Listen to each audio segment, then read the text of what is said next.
viroses aqui em João Pessoa. Vamos saber como está o aumento dessas viroses aqui nas UPAs de João Pessoa com a repórter Thaís Aureliano. É muita gente com sintomas gripais e de diarreia, né? É muito constante, principalmente nas UPAs. Thaís, é com você. Cidade em Ação.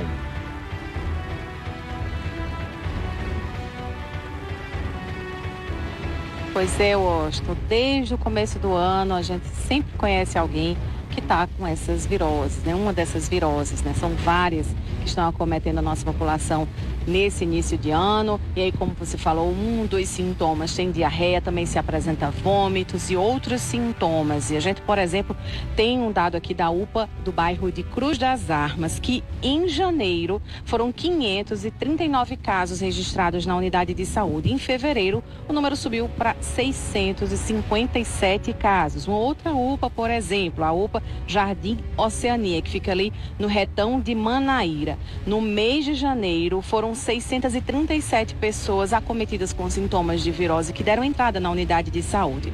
Já em fevereiro, 736 pessoas. E agora em março, até o último dia 11, 281 já registraram passagem na unidade de saúde em busca de atendimento médico. É sobre esse assunto que a gente conversa agora com o Dr. Fernando Chagas, infectologista. Muito obrigada pela tua participação. O que é que acontece nesse período do ano, então, que tem tanta gente adoecendo? Bom dia, Washington, tudo bem? Bom dia a todos que estão nos assistindo. Pois é, a gente tem visto, né, o aumento muito grande de pessoas, principalmente crianças, com esses quadros infecciosos, com diarreia, com vômitos. Só para você ter uma ideia, nas regulações municipais, a gente vê muita criança sendo internada, por exemplo. E o que está acontecendo? Na verdade, é uma série de fatores que todos unidos estão se refletindo nisso aí. Que fatores são esses, sabe? Primeiro, o período do ano, né, um período mais quente, ele faz com que se prolifere mais as populações de insetos, especialmente as moscas. E as moscas acabam servindo de vetores. O que é vetor? A mosca, ela posa no local contaminado, voa e posa nos nossos alimentos, né? Por isso que a gente muitas vezes chama essas doenças gastrointestinais, que o nome correto seria gastroenterites, a gente também chama de doenças da mosca. Não é uma só doença, como você bem falou, são várias. Outra coisa que contribui com o aumento da temperatura é o condicionamento dos alimentos, né? Muitas vezes a gente vai para a praia e tá a pessoa ali vendendo alimento, a gente tem que prestar atenção no condicionamento, né? Porque fora da geladeira, na temperatura mais quente, com essa umidade, tende a se estragar muito mais rapidamente. E também hábitos como a lavagem das mãos, que a gente infelizmente ainda não tem, mesmo passando por uma pandemia como nós estamos passando, saindo, se Deus quiser. E também outras, a questão de lavagem dos alimentos. Então, junta tudo isso, temperatura elevada, aumento da população de moscas, circulação de diferentes vírus, aglomerações, quando está chovendo, a gente corre para se proteger da chuva e se aglomera, e o não hábito de lavagem das mãos, o não hábito de lavagem dos alimentos. E o reflexo disso é uma quantidade muito grande de pessoas doentes ao mesmo tempo, lotando as urgências e também sendo internadas. E aí, interessante, né? Agora no mês de março já tem registro, né? O senhor falou de uma das viroses que é a da mosca, mas aí o vetor acaba sendo o ser humano quando se aglomera, né? Os adultos também não estão livres, além das crianças. Exatamente, junta também, por exemplo, os períodos de festa, verão, a gente sai mais, as pessoas consomem mais bebidas alcoólicas, muitas vezes exageradamente, o que se reflete no enfraquecimento da imunidade. Lembrando, nós estamos saindo de uma pandemia onde praticamente toda a população adoeceu em pelo menos um dos momentos, e a gente já sabe do reflexo de ter pego o Covid, que também pode se perpetuar num desmantelamento, vamos colocar assim, da nossa imunidade. Então, uma população que hoje está um pouco mais fragilizada, sendo exposta a doenças que geralmente a gente já estava acostumado a ver, só que dessa vez, devido a essa fragilidade, a gente está vendo num número muito maior. Então, aglomerações, muitas vezes os excessos de não dormir, de exagerar nas bebidas alcoólicas, inerentes ao próprio período de festas do ano, somadas também à não lavagem das mãos e não lavagem dos alimentos. Parasitas na nossa região, né, da Orla, que tem surgido inclusive com pesquisas da Universidade Federal da Paraíba, isso influencia, tem relacionamento tem algum tipo de relação, melhor dizendo, com essas viroses ou não? Já é um outro tipo de doença?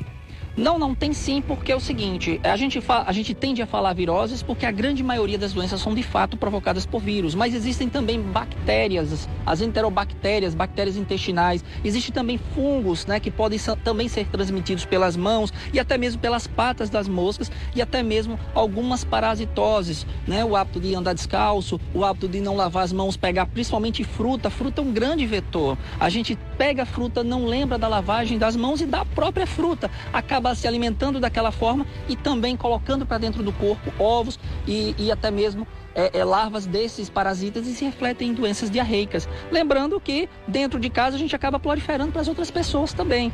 Então, como a gente evita isso? Lavar as mãos antes e depois dos alimentos.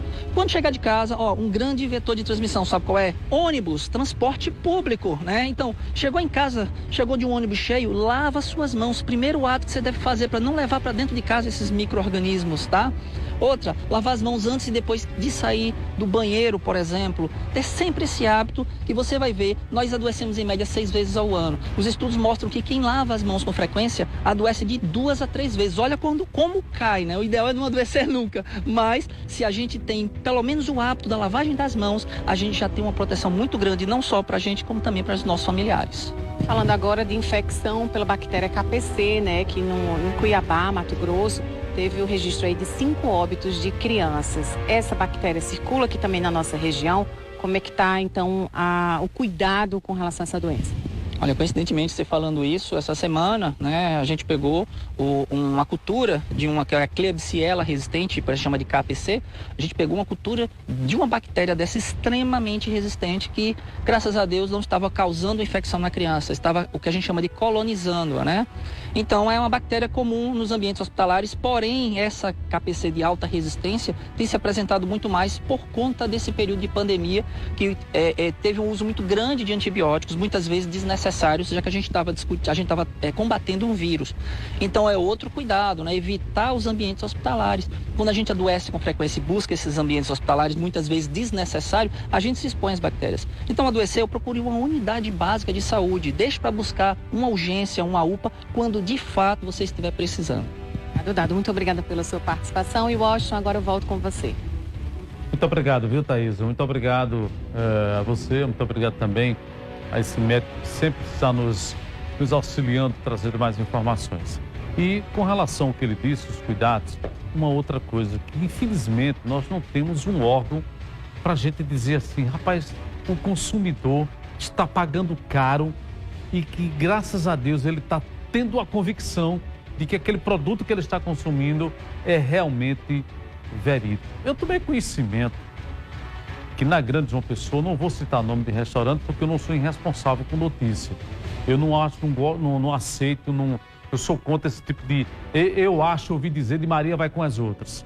Mas existe sim uma informação a ser confirmada pelos órgãos fiscalizadores sobre a questão dos azeites. A pergunta é, os azeites que você come é realmente aquele azeite que você deveria consumir? Às vezes você come uma comida e coloca um azeite que não é óleo misturado, quando no outro dia você está vazando pelo pito. Infelizmente. A maionese que é preparada à mão, e aí? A gente não fica sem entender, chega num canto não, eu só quero a maionese, a mostarda ou o ketchup se for daquele latado, porque quando você bota em cima da mesa, primeiro você passa 20, 30, 40 minutos com aquele produto ali fora, esquentando. Quando você vai comer, é uma situação extremamente delicada, mas não tem, né? Não tem quem recorrer, infelizmente não tem. Vai fazer o quê? Tem que pagar caro e pedir a Deus que não dê uma dor de barriga no outro dia. Aí, rapaz, eu comi uma comida ontem com uma dor de barriga. Ofendeu a tudo? Não, ofendeu um e por aí vai. Infelizmente. Olha, atenção, teve prisão, vindo de Cabedelo, na central.